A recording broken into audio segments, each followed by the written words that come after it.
Please like, share and subscribe my channel. Thank you.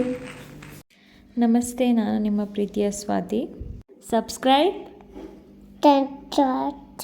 ಕೆಲಸ ಮುಗಿಸ್ಕೊಂಡು ಮನೆಗೆ ಬಂದು ನೋಡಿದಾಗ ನನ್ನ ಹಸ್ಬೆಂಡು ಪಾತ್ರೆ ಎಲ್ಲ ಬೆಳಗ್ಗೆ ಕ್ಲೀನಾಗಿ ಇಟ್ಟೋಗಿದ್ರು. ಇದನ್ನು ನೋಡಿದಾಗ ನನಗೆ ಏನು ಅನಿಸುತ್ತೆ ಅಂದರೆ, ಪ್ರತಿಯೊಂದು ಹುಡುಗಿಗೂ ಈ ಥರ ಒಬ್ಬ ಗಂಡ ಸಿಗಬೇಕು, ಸಪೋರ್ಟಿವ್ ಹಸ್ಬೆಂಡ್ ಸಿಗಬೇಕು ಅನಿಸುತ್ತೆ. ಯಾಕಂದರೆ ಮನೆ ನಮ್ಮದು ಮಾತ್ರ ಅಲ್ಲ, ಅವ್ರದ್ದು ಕೂಡ ಆಗಿರುತ್ತೆ. ನಾವು ಹುಡುಗಿರು ಜಾಸ್ತಿ ದೊಡ್ಡ ದೊಡ್ಡ ಗಿಫ್ಟ್ ಬೇಕು ಅಂತ ಆಸೆ ಪಡಲ್ಲ. ಈ ಥರ ಚಿಕ್ಕ ಪುಟ್ಟ ಕೆಲಸಗಳಲ್ಲಿ ಹೆಲ್ಪ್ ಮಾಡೋದ್ರಿಂದ ನಮಗೆ ತುಂಬಾ ಖುಷಿ ಕೊಡುತ್ತೆ. So love you husband. ಮನೆಗೆ ಬಂದು ಫ್ರೆಶ್ ಅಪ್ ಆಗಿ ಪೂಜೆ ಮುಗಿಸ್ದೆ.